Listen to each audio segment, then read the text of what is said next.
ಹೋಗಲ್ವಾ? ಕೋರ್ಟಲ್ಲಿ ಏನ್ ಹೇಳ್ಬೇಕು ಅಂತ ನೆನಪಿದೆ ತಾನೆ? ನಾನು ಅವತ್ತೇ ಆರ್ತಿ ಹತ್ರ ಹೇಳಿದ್ದೀನಲ್ವಾ, ಪದೇ ಪದೇ ಕೇಳೋ ಅಗತ್ಯ ಏನಿದೆ? ಯಾಕೆ ಕೇಳ್ತಾ ಇದ್ದೀರಾ? ಕೇಳಿದ್ರೆ ಕೇಳಿದ ಕೋಪ ಬರಲ್ವಾ? ನೋಡಿ, ನಾನು ಯಾಕೆ ಕೇಳ್ತೀನಿ ಅಂತ ನಿಮ್ಗೆ ಚೆನ್ನಾಗಿ ಗೊತ್ತು. ನೀವು ಯಾವ ಕ್ಷಣದಲ್ಲಿ ಶಶಾಂಕನ್ ಪರ ವಹಿಸ್ಕೊಂಡು ಮಾತಾಡ್ತಿರೋ ನನ್ಗೆ ಗೊತ್ತಿಲ್ಲ.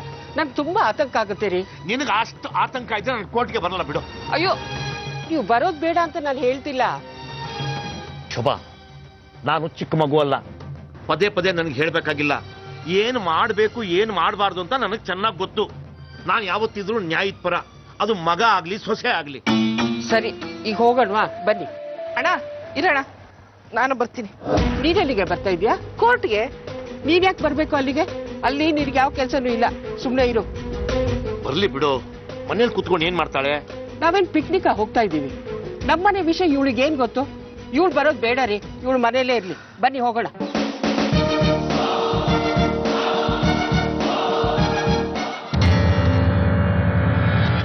ನಾನು ಕೆಲವು ಡೀಟೇಲ್ಸ್ ಕೇಳ್ತೀನಿ, ಹೇಳಿಮ್ಮ. ಅವ್ರ ಹೆಸರೇನಂದ್ರಿ? ಶಶಾಂಕ್. ಶಶಾಂಕ್, ಎಸ್. ಅವರು ಈ ಮಗು ಹುಡ್ದಾಗಿಂದನೂ ಜೊತೆಗಿಲ್ವಾ? ನಾನು ಬಸರಿದ್ದಾಗಲೇ ಅವನನ್ನ ಬಿಟ್ಟು ಹೋದ. ಮತ್ತೆ ಒಂದ್ಸರಿ ಬಂದ.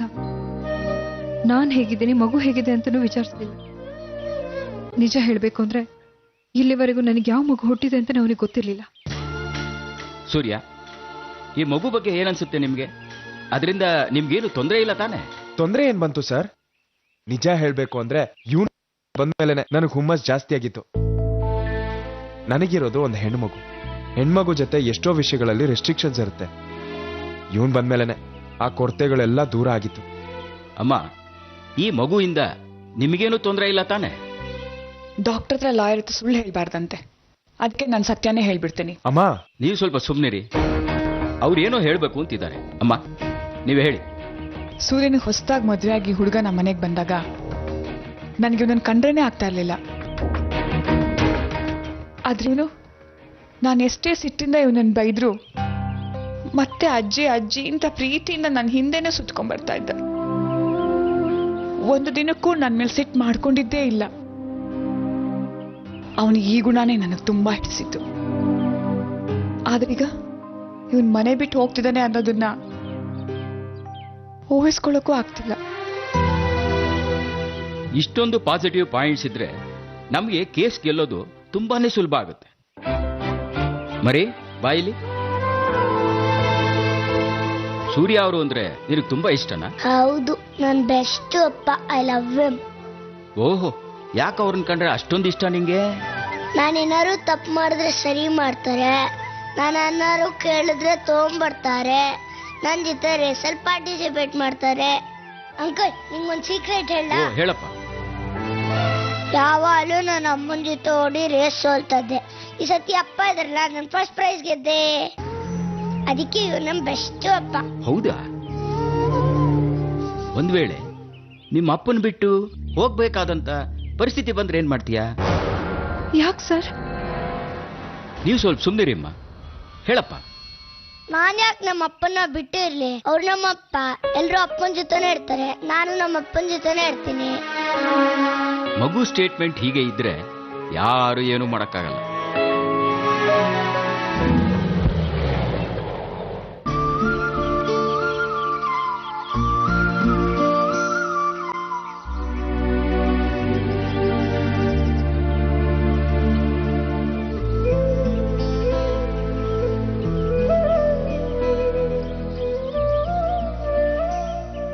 ಸರ್, ಇವ್ರು ಶಶಾಂಕ್ ಅಪ್ಪ ಅಮ್ಮ. ನೀವು ಸ್ವಲ್ಪ ಪಕ್ಕಕ್ಕಿರಿ. ನಾನು ಇವ್ರ ಹತ್ರ ಸ್ವಲ್ಪ ಏನೋ ಮಾತಾಡಬೋದಿದ್ದೆ. ಸರ್, ತೊಂದರೆ ಇಲ್ಲ ಸರ್. ಇವ್ರು ನಮಗೆ ಸಪೋರ್ಟ್ ಮಾಡಕ್ಕಂತಾನೆ ಬಂದಿದ್ದು. ಈಸಿ, ನೀವು ಇವ್ರಿಗೆ ಸಪೋರ್ಟ್ ಮಾಡಕ್ ಬಂದಿದ್ದೀರಾ? ಹೌದು ಸರ್. ನನಗೆ ನನ್ನ ಮಗನ ಮೇಲೆ ನಂಬಿಕೆ ಇಲ್ಲ. ಇಷ್ಟು ವರ್ಷ ಮಗು ಸತ್ತಿದ್ಯೋ ಬದುಕಿದ್ಯೋ ಅಂತ ಕೂಡ ನೋಡದೆ ಇರೋನು ಈಗ ಇದ್ದಕ್ಕಿದ್ದ ಹಾಗೆ ಬಂದು ಮಗು ಬೇಕು ಅಂದ್ರೆ ಏನರ್ಥ? ಅವ್ನ ಮಗು ಸಿಕ್ಕಿದ್ರು ಚೆನ್ನಾಗಿ ನೋಡ್ಕೊಳ್ಳಲ್ಲ ಸರ್. ಅದು ಅಲ್ಲದೆ ತಾಯಿಯಿಂದ ಮಗುನ ದೂರ ಮಾಡೋದು ಒಳ್ಳೇದಲ್ಲ. ಅದಕ್ಕೆ ನಾವಿಬ್ರು ಆರ್ತಿ ಪರವಾಗಿ ಇದ್ದೀವಿ. ಮಿಸ್ಟರ್ ಸೂರ್ಯ, ಇಷ್ಟೊಂದು ಸಪೋರ್ಟ್ ಸಿಗೋದಾದ್ರೆ ನಿಮ್ಮಿಂದ ಮಗುನ ಯಾರೂ ದೂರ ಮಾಡೋಕ್ಕಾಗಲ್ಲ.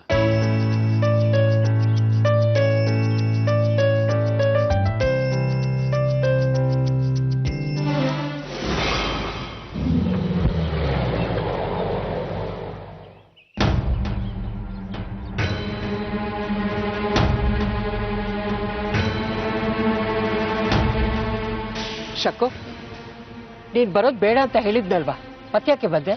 ಅವರಾಗೆ ಬರಲಿಲ್ಲ, ನಾನೇ ಕರ್ಕೊಂಡು ಬಂದೆ. ಕೋರ್ಟಲ್ಲಿ ನೀನು ಅಪ್ಪ ಅವಳ ಪರವಾಗಿ ಮಾತಾಡ್ತೀರಾ, ನನ್ನ ಪರವಾಗಿ ಮಾತಾಡೋಕ್ಕೆ ಇವ್ರನ್ನ ಕರ್ಕೊಂಡು ಬಂದಿದ್ದೀನಿ. ತಪ್ಪಾ? ಅಂದ್ರೆ ನೀನು ನಮ್ಮ ವಿರುದ್ಧವಾಗಿ ನಿಂತಿದ್ಯಾ?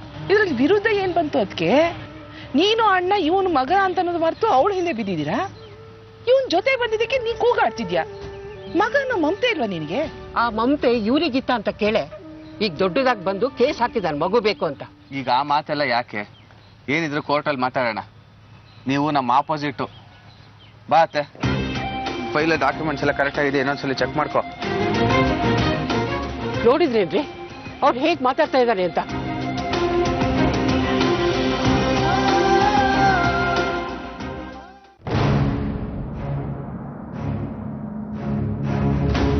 ಈಗ ಮಗು ಯಾರು ತೆಗೆದಬೇಕು ಅಂತ ತಾನೇ ಕೇಸ್ ಹಾಕಿರೋದು? ಶಶಾಂಕ್ ಯಾರು? ನಾನೇ ಸರ್. ನೀವೇನಾ ಮಗು ಬೇಕು ಅಂತ ಕೇಸ್ ಹಾಕಿರೋದು? ಹೌದು ಸರ್. ಅಲ್ರಿ, ಇಷ್ಟು ವರ್ಷ ಇಲ್ದಿರೋದು ಈಗ ಯಾಕ್ರಿ ಮಗು ಬೇಕು ಅಂತೀರಾ? ಇಷ್ಟು ವರ್ಷ ಹೊರಗಡೆ ದೇಶದಲ್ಲಿ ನಾ ಕೆಲಸದಲ್ಲಿದ್ದೆ, ಈಗ ವಾಪಸ್ ಬಂದಿದ್ದೀನಿ. ನಿಮಗೆ ಇನ್ನೊಂದು ಮದುವೆ ಆಗಿದೆಯಾ?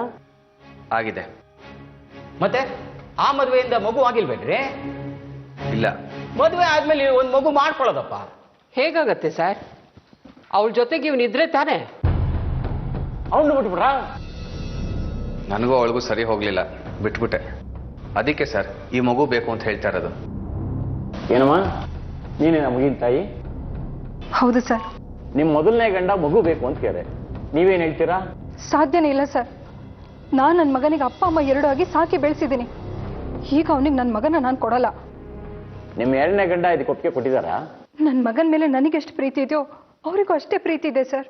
ಬೇಕಾದ್ರೆ ಕೇಳಿ ನೀವೇ. ಹೌದೇನ್ರಿ ಸೂರ್ಯ? ಹೌದು ಸರ್. ಅವನು ನನ್ನನ್ನು ತುಂಬ ಹಚ್ಕೊಂಡಿದ್ದಾನೆ. ನನಗೆ ಮಗ ಇಲ್ಲ ಅನ್ನೋ ಕೊರತೆನ ದೂರ ಮಾಡಿದ್ದಾನೆ ಸರ್. ಅವನನ್ನ ನನ್ನಿಂದನೂ ಬಿಟ್ಟಿರೋಕ್ಕಾಗಲ್ಲ. ಏನ್ ತಾಯಿ, ನಿಮ್ಮ ಮೊಮ್ಮಗನ್ನ ಸೂರ್ಯ ಅವ್ರು ಚೆನ್ನಾಗಿ ನೋಡ್ಕೋತಾ ಇದ್ದಾರಾ? ಸ್ವಂತ ತಂದೆಗಿಂತ ಹೆಚ್ಚಾಗಿ ನೋಡ್ಕೋತಾ ಇದ್ದಾರೆ. ಮಗು ಹುಟ್ಟೋ ಮೊದಲೇ ಓಡೋದ್ ತಂದೆಗಿಂತ ಜಾಸ್ತಿ ಪ್ರೀತಿ ಮಾಡ್ತಾರೆ. ನಿಜವಾಗ್ಲೂ ಇವರಿಬ್ರು ಹೋದ ಜನ್ಮದಲ್ಲಿ ತುಂಬಾ ಪುಣ್ಯ ಮಾಡಿದ್ರು ಅಂತ ಕಾಣಿಸುತ್ತೆ.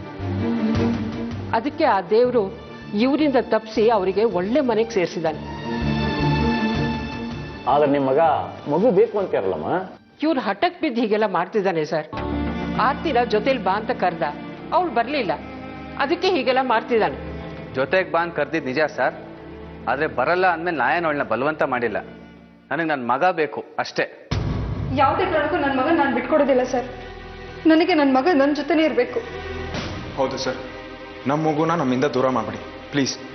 ಸರ್, ಆಲ್ರೆಡಿ ಸೂರ್ಯ ಅವರಿಗೆ ಒಂದು ಹೆಣ್ಣು ಮಗು ಇದೆ ಸರ್. ಈಗ ಆರ್ತಿಯವ್ರು ಬೇರೆ ಬಸ್ರಿ, ಇನ್ನೊಂದು ಮಗು ಆಗುತ್ತೆ. ಹೌದೇನ್ರಿ? ನಿಮ್ಗೆ ಇನ್ನೊಂದು ಮಗು ಆಗ್ತಾ ಇದೆಯಾ? ಹೌದು ಸರ್. ಹಾಗಿದ್ಮೇಲೆ ಹುಟ್ಟು ಮಗುನ ನೀವು ಇಟ್ಕೊಳ್ರಮ್ಮ. ಈ ಮಗುನ ಶಶಾಂಕ್ ಜೊತೆ ಕಳಿಸ್ಕೊಡಿ. ಅದಕ್ಕೂ ಇದಕ್ಕೂ ಏನ್ ಸಂಬಂಧ ಸರ್? ಹೇಗೂ ಮಗು ಆಗುತ್ತೆ, ಇದನ್ನ ಕೊಟ್ಬಿಡಿ ಅಂದ್ರೆ ಇಷ್ಟು ವರ್ಷ ಸಾಕಿ ಬೆಳೆಸಿ ಪ್ರೀತಿಯಿಂದ ನೋಡ್ಕೊಂಡಿರೋ ಮಗುನ ಹೇಗೆ ಬಿಟ್ಟು ಕೊಟ್ಬಿಡಕ್ಕಾಗತ್ತೆ ಸರ್? ಯಾವುದೇ ಕಾರಣಕ್ಕೂ ನನ್ನ ಮಗನ ನಾನು ಶಶಾಂಕಿಗೆ ಕೊಡೋದಿಲ್ಲ ಸರ್. ಕೊಡಕ್ಕಾಗಲ್ಲ ಅಂದ್ರೆ? ಅವಳೊಬ್ಬಳಿಗೆ ಮಗ ಅಲ್ಲ ಸರ್ ಅವನು, ನನಗೂ ಮಗ. ನನಗೆ ನನ್ನ ಮಗ ಬೇಕು. ಅವನ್ ಬಿಟ್ಟು ನನಗೆ ಬೇರೆ ಯಾವ ಆಶ್ರಯನೂ ಇಲ್ಲ. ಅವನಿಗೊಂದು ಒಳ್ಳೆ ನೆಲೆ ಮಾಡಬೇಕು ಅನ್ನೋದೇ ನನ್ನ ಜೀವನದ ಉದ್ದೇಶ ಸರ್. ಇವರಿಗೆ ಒಂದ್ ನೆಲೆ ಇಲ್ಲ, ಮನೆ ಇಲ್ಲ, ಸರಿಯಾದ ಕೆಲಸ ಇಲ್ಲ. ಇವ್ರು ಹೇಗೆ ಸರ್ ಮಗುನ ಚೆನ್ನಾಗಿ ನೋಡ್ಕೋತಾನೆ?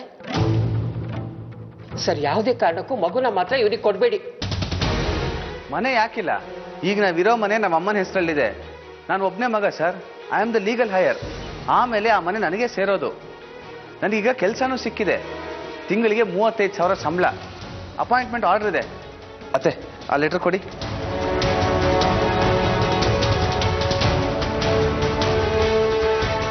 ತಗೊಳ್ಳಿ ಸರ್.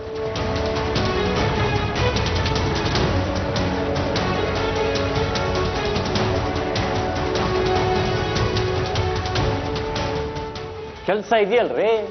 35,000 ಸಂಬಳ ಅಂತ ಬರ್ದಿದ್ದಾರೆ. ಅಷ್ಟೇ ಅಲ್ಲ ಸರ್, ಇವರೆಲ್ಲ ನನ್ನ ಮಗುನ ಚೆನ್ನಾಗಿ ನೋಡ್ಕೊಳ್ಳಲ್ಲ ಅಂತಾರಲ್ಲ, ಅವನ ಬಗ್ಗೆ ನನಗೆ ಎಷ್ಟು ಪ್ರೀತಿ ಇದೆ ಅಂತ ನಿಮಗೆ ಗೊತ್ತಾಗುತ್ತೆ. ಅತ್ತೆ, ಆ FD ಸರ್ಟಿಫಿಕೇಟ್ ಕೊಡಿ.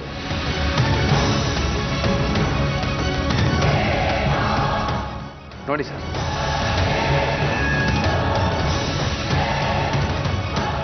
ಮಗು ಭವಿಷ್ಯ ಬಂದೋಬಸ್ತ್ ಮಾಡಿದಾರಲ್ರಿ, ಮತ್ತೆ ಯಾಕೆ ನೀವೆಲ್ಲ ಮಗು ಸರಿ ನೋಡ್ಕೊಳ್ಳಲ್ಲ ಅಂತೀರಾ? ಸರ್ ನಿಮ್ಮನ್ನ ನಂಬಿಸೋಕ್ಕೋಸ್ಕರ ಅವ್ನು ನಾಟಕ ಆಡ್ತಿದ್ದಾನೆ. ಅವನಿಗೆ ಒಂಚೂರು ಮಗು ಮೇಲೆ ಪ್ರೀತಿನೇ ಇಲ್ಲ. ನನ್ನ ಮೇಲೆ ಸೇಡ್ ತೀರ್ಸ್ಕೊಳ್ಳೋಕ್ಕೋಸ್ಕರ ನನ್ನಿಂದ ನನ್ನ ಮಗುನ ದೂರ ಮಾಡ್ತಾ ಇದ್ದಾನೆ. ಇದೆಲ್ಲ ಸುಳ್ಳು ಸರ್. ಶಶಾಂಕ್ ತಪ್ಪು ಮಾಡಿದ್ದಾನೆ. ಈಗ ಅವನಿಗೆ ಪ್ರಾಯಶ್ಚಿತ್ತನೂ ಆಗಿದೆ. ಮಗನ ಜೊತೆಲಿ ಇರಬೇಕು ಅಂತ ಆಸೆ ಪಡ್ತಿದ್ದಾನೆ. ಅವನಿಗೂ ಅವನ ಮಗನ ಜವಾಬ್ದಾರಿ ಏನು ಅಂತ ಗೊತ್ತಿದೆ ಸರ್. ಅವ್ನು ಮಾಡಿದ ತಪ್ಪಿಗೆ ಪ್ರಾಯಶ್ಚಿತ್ತವಾಗಿ ಮಗುಗೂ ಒಂದು ಭವಿಷ್ಯ ಕಂಡ್ಕೊಡ್ಬೇಕು ಅಂತ ಆಸೆ ಪಡ್ತಿದ್ದಾನೆ. ನಿನಗೆ ಯಾರೇ ಮಾತಾಡಕ್ಕೆ ಹೇಳಿದ್ದು? ಮಧ್ಯ ಮಾತಾಡಿ ಎಲ್ಲ ಹಾಳು ಮಾಡಬೇಡ. ನೀನು ಯಾರು ಮಾತಾಡಕ್ಕೆ? ಸರ್ ಇವ್ರು ನಮ್ಮ ಅತ್ತೆ, ನಾನು ಸಾಕು ಬೆಳೆಸಿರೋರು. ನೀವು ಸ್ವಲ್ಪ ಸುಮ್ಮನೆ ಇರಿ ಅಮ್ಮ. ಏನು ಹೇಳ್ಬೇಕು ಅಂತೀರಿ ಹೇಳಿ ಅಮ್ಮ ನೀವು. ಇವನು ಅವನ ಮಗನ ಜೊತೆಲಿ ಇರಬೇಕು ಅಂತ ಆಸೆ ಪಡ್ತಿದ್ದಾನೆ ಸರ್. ಇದ್ರಲ್ಲಿ ತಪ್ಪೇನಿದೆ? ನಾನೇನು ಅವ್ರ ಮಗಳನ್ನ ಕೇಳಿದ್ದೀನಿ ಸರ್, ಅಥವಾ ಅವ್ರು ಹುಟ್ಟೋ ಮಗುನ ಕೇಳ್ತಾ ಇದ್ದೀನ? ನನ್ನ ಮಗನ ನಾನು ಕೇಳ್ತಾ ಇದ್ದೀನಲ್ವಾ ಸರ್? ಸರ್, ಸೂರ್ಯ ಅವರು ಮಗುನ ತುಂಬಾ ಚೆನ್ನಾಗಿ ನೋಡ್ಕೋತಾ ಇದ್ದಾರೆ. ಇವ್ರ ಕೈಲಿ ಆ ಮಗುನ ಚೆನ್ನಾಗಿ ನೋಡ್ಕೊಳಕ್ ಆಗಲ್ಲ ಸರ್. ಸರ್, ಹುಟ್ಟಾಗಿಂದ ಮಗು ಅವ್ರ ಜೊತೆನಲ್ಲಿದೆ. ಅವರು ಚೆನ್ನಾಗಿ ನೋಡ್ಕೋತಿದ್ದಾರೆ ಅಂತ ಹೇಳ್ತಿದ್ದಾರೆ. ಮಗು ನಮ್ಮ ಹತ್ರ ಇದ್ದಾಗ ತಾನೆ ನಾವು ಈ ಮಗುನ ಹೇಗೆ ನೋಡ್ಕೋತೀವಿ ಅನ್ನೋದು ಗೊತ್ತಾಗೋದು.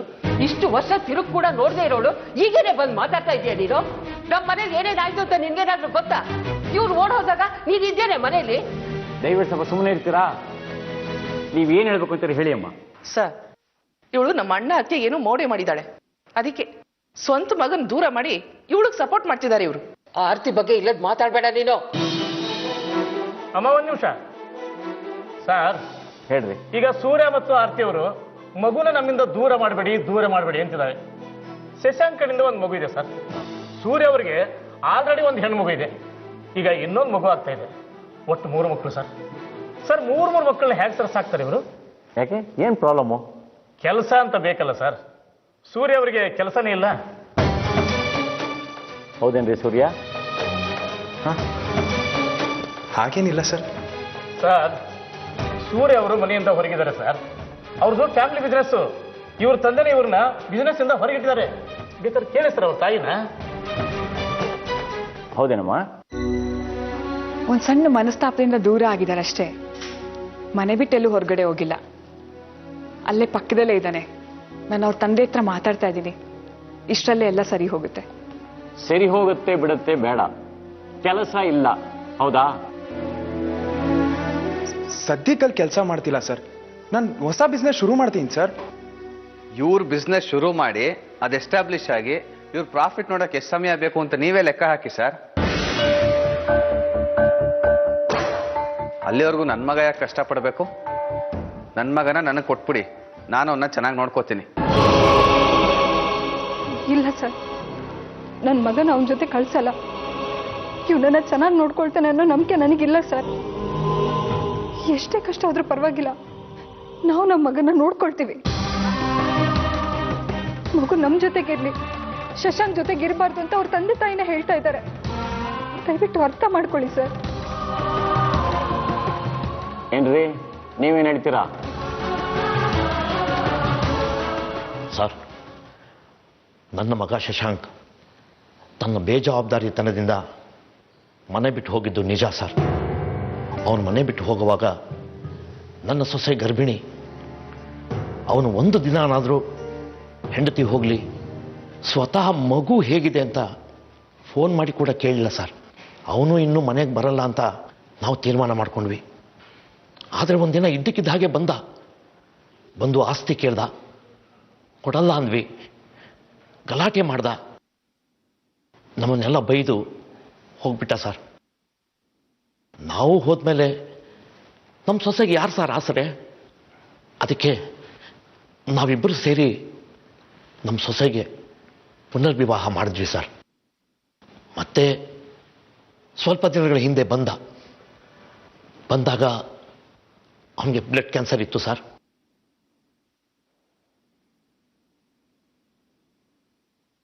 ಮೊಮ್ಮಗನ ಬೋನ್ ಮ್ಯಾರೋ ಮಾಡಿಸಿ ಅವನಿಗೆ ಟ್ರೀಟ್ಮೆಂಟ್ ಕೊಡಿಸಿ ಎಲ್ಲ ಸರಿ ಆಯಿತು ಸರ್. ಇವಾಗ ಗುಣಮುಖವಾಗಿ ಇದ್ದಾನೆ. ಎಲ್ಲರೂ ಹಾಳಾಗೋಗ್ಲಿ, ಒಂದು ಮದುವೆ ಮಾಡೋಣ ಅಂದರೆ ಈಗಿನ ಹುಡುಗಿರು ಎಲ್ಲ ಥರದ ಕ್ಲಿಯರೆನ್ಸ್ ಸರ್ಟಿಫಿಕೇಟ್ ಕೇಳ್ತಾರೆ. ನಮ್ಮ ಸೊಸೆಗೆ ಮತ್ತೆ ಹೋಗಿ ಅವನ ಜೊತೆ ಸಂಸಾರ ಮಾಡು ಅಂತ ನಾವು ಹೇಳೋಕ್ಕಾಗಲ್ಲ. ಯಾಕಂದರೆ ನಾವೇ ಮುಂದೆ ನಿಂತು ಮದುವೆ ಮಾಡ್ತಿದ್ದೀವಿ.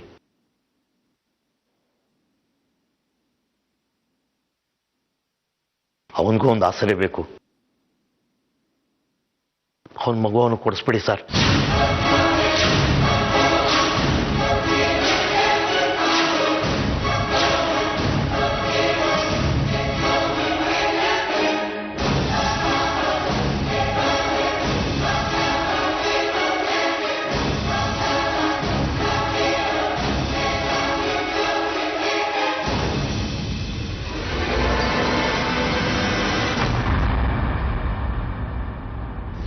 ಮಾಡ್ತಾ ಇದ್ದೀರ ಅಂತ ಗೊತ್ತಾ ನಿಮ್ಗೆ? ಸುಮ್ಮನೆ ಶೋಭಾ, ನೀನ್ ಬೇಕಾದ್ರೆ ಆರ್ತಿಗೆ ಸಪೋರ್ಟ್ ಮಾಡು, ನಾನು ಬೇಡ ಅನ್ನಲ್ಲ. ನನ್ನನ್ನು ಮಾತ್ರ ತಿಳಿಬೇಡ. ನನ್ನ ಮಗ ಶಶಾಂಕ್ ಅವನ ಮಗನ ಜೊತೆ ಸಂತೋಷವಾಗಿರ್ಲಿ ಅನ್ನೋದೇ ನನ್ನ ಆಸೆ ಸರ್. ಅವನ ಮಗನ್ನ ಅವನು ಕೊಡಿಸ್ಬಿಡಿ ಸರ್.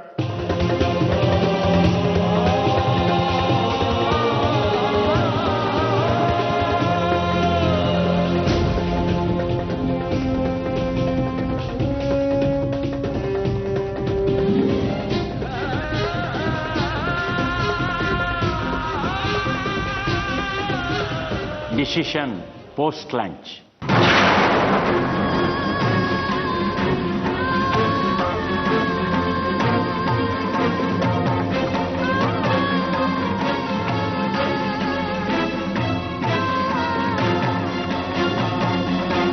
ನೀನ್ ಯಾಕೆ ಇಲ್ಲಿಗೆ ಬಂದು ಇವ್ರ ಪರ ವಹಿಸ್ಕೊಂಡು ಮಾತಾಡ್ತಾ ಇದೀಯಾ? ಇವ್ನು ಏನೇನ್ ಮಾಡಿದಾನೆ ಅಂತ ನಿನ್ಗೇನಾದ್ರೂ ಗೊತ್ತಾ? ದೊಡ್ಡದಾಗ ಅವ್ರ ಪರ ವಹಿಸ್ಕೊಂಡು ಮಾತಾಡ್ತಿದ್ಯಲ್ಲ. ಅದಕ್ಕೆ ನಾನು ಮಾಡಿದ್ರಲ್ಲಿ ತಪ್ಪೇನಿದೆ?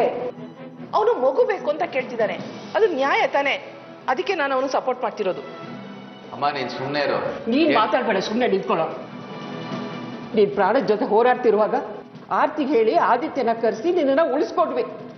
ಅದು ನಾವು ಮಾಡಿದ ದೊಡ್ಡ ತಪ್ಪು. ಹಾಗೆ ಮಾಡಿದಕ್ಕೆ ದೊಡ್ಡ ಬಹುಮಾನನೇ ಕೊಟ್ಟೆ ನೀನು. ದೋಷಕ್ಕೂ ನಾನು ಈಗಲೂ ಹೇಳ್ತಾ ಇದ್ದೀನಿ, ದಯವಿಟ್ಟು ಇಲ್ಲಿಂದ ಹೊರಟೋಗೆ. ಮತ್ತೆ ಒಳಗೆ ಬಂದು ಏನಾದ್ರೂ ರಾದ್ದಾಂತ ಮಾಡಬೇಡ. ನೋಡಿಮ್ಮ, ನೀವು ನನ್ನ ಸಾಕ್ಷಿಗಳಿಗೆ ಕಕ್ಷಿದಾರಿಗೆ ಒತ್ತಡ ಹೇರಿದ್ರೆ ನನ್ನ ಜಡ್ಜ್ ಸಾಹೇಬ್ರ ಮುಂದೆ ಹೇಳ್ಬೇಕಾಗತ್ತೆ. ಹೊರಡಿ, ಸುಮ್ಮನೆ ಇಲ್ಲಿಂದ ಹೊರಡಿ.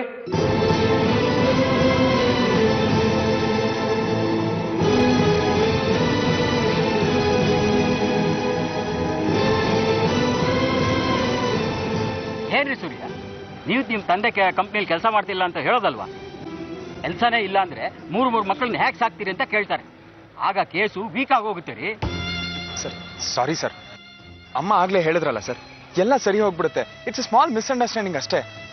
ಆಮೇಲೆ ಸರಿ ಹೋದ್ರೆ ಏನ್ರಿ ಪ್ರಯೋಜನ? ಸಾಹೇಬ್ರು ಜಡ್ಜ್ಮೆಂಟ್ ಕೊಟ್ಮೇಲೆ ಕೋರ್ಟಿಗೆ ಬಂದರೂ ಪ್ರಯೋಜನ ಇಲ್ಲ. ಸರಿ, ಇನ್ನೇನಾದ್ರೂ ವಿಷಯ ಇದ್ರೆ ಹೇಳ್ಬಿಡಿ, ನಾನು ಮ್ಯಾನೇಜ್ ಮಾಡ್ತೀನಿ. ಇಲ್ಲಾಂದ್ರೆ ಅಲ್ಲಿ ತಲೆ ತಗ್ಸಿ ನಿಲ್ಬೇಕಾಗುತ್ತೆ. ನಮ್ದು ಪುನರ್ವಿವಾಹ ಸರ್.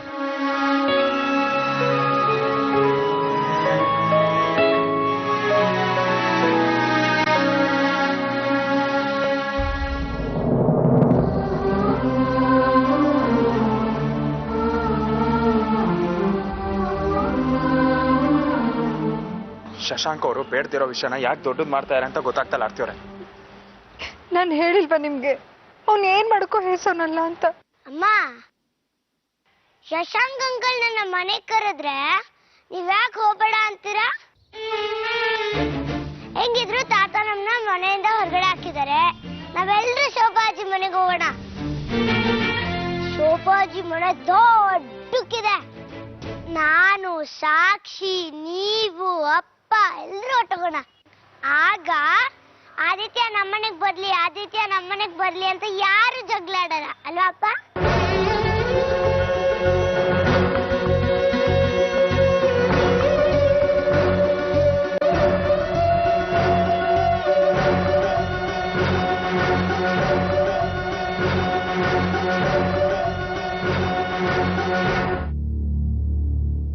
ನೋಡಿ, ಒಂದು ರೀತಿ ನೋಡಿದ್ರೆ ಎರಡೂ ಕಡೆಯವರು ಹೇಳೋದು ಸರಿಯಾಗಿ ಇದೆ.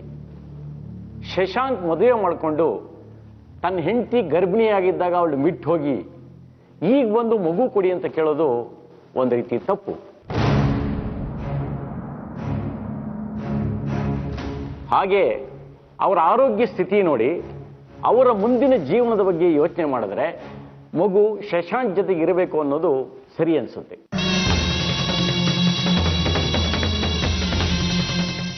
ನೀವೇನು ಹೇಳ್ತೀರಿ? ನೋಡಿ ಸರ್, ಹಳೆದನ್ನೆಲ್ಲ ಹೇಳಿ ನಿಮಗೆ ದಾರಿ ತಪ್ಪಿಸ್ತಾ ಇದ್ದಾರೆ. ಹಿಂದೆ ಏನೇ ಆಗಿರಲಿ, ಇವತ್ತಿನ ಪರಿಸ್ಥಿತಿಯಲ್ಲಿ ಶಶಾಂಕ್ ಅವರು ಮಗು ನೋಡ್ಕೊಳ್ಳೋಕೆ ತಯಾರಾಗಿದ್ದಾರೆ. ಇವರು ಇಡೀ ಜೀವನವನ್ನ ಮಗು ಜೊತೆ ಕಳೆಯೋದಕ್ಕೂ ತಯಾರಾಗಿದ್ದಾರೆ. ಯಾರು ಸರ್ ತಪ್ಪು ಮಾಡಲ್ಲ? ಎಲ್ಲರೂ ತಪ್ಪು ಮಾಡ್ತಾರೆ. ಹಾಗೆ ಶಶಾಂಕ್ ಅವರು ತಪ್ಪು ಮಾಡಿದ್ದಾರೆ, ಪಶ್ಚಾತ್ತಾಪನೂ ಪಟ್ಟಿದ್ದಾರೆ. ನೋಡಿ ಸರ್, ಇವ್ರ ಜೊತೆ ಮಗು ಇದ್ರೆ ಇವರಿಗೆ ಜವಾಬ್ದಾರಿನೂ ಇರುತ್ತೆ, ಒಂದು ಆಸರೆ ಆಗುತ್ತೆ. ಅದಕ್ಕೆ ಸರ್, ಶಶಾಂಕ್ ಅವರಿಗೆ ಮಗುನ ಕೊಡಿಸ್ಬಿಡಿ ಸರ್. ನೀವೇ ನೋಡಿದಿರಲ್ಲ ಸರ್, ಶಶಾಂಕು ಬೇಜವಾಬ್ದಾರಿ ವ್ಯಕ್ತಿ. ಅದನ್ನ ಅವ್ರ ಕಡೆಯವರೆಲ್ಲ ಒಪ್ಕೊಂಡಿದ್ದಾರೆ. ಈಗ ಸರಿ ಹೋಗಿದ್ದೀನಿ ಅಂತ ಹೇಳ್ತಾರೆ. ಹ್ಯಾಕ್ ಸರ್ ನಂಬೋದು? ಮತ್ತೆ ಅವರು ಜೊತೆಗಿರೋರ್ನ ಬಿಟ್ಟು ಹೋಗಲ್ಲ ಅನ್ನೋ ಗ್ಯಾರಂಟಿ ಏನು? ಅದು ಅಲ್ಲದೆ ಹುಟ್ಟಿದಾಗಿಂದ ಮಗು ತಾಯಿ ಜೊತೆನೆ ಬೆಳೆದಿದೆ. ಮಗು ತಂದೆ ತಾಯಿ ಎರಡೂ ಆಗಿ ಇದುವರೆಗೂ ಮಗುನ ಸಾಕಿ ಬೆಳೆಸಿದ್ದಾರೆ. ಅದಕ್ಕೆ ಮಗು ತಾಯಿ ಹತ್ರನೇ ಇರಬೇಕು. ಈ ವಯಸ್ಸಿನಲ್ಲಿ ತಾಯಿ ಮಗುನ ಬೇರೆ ಮಾಡೋದು ಸರಿಯಲ್ಲ ಸರ್.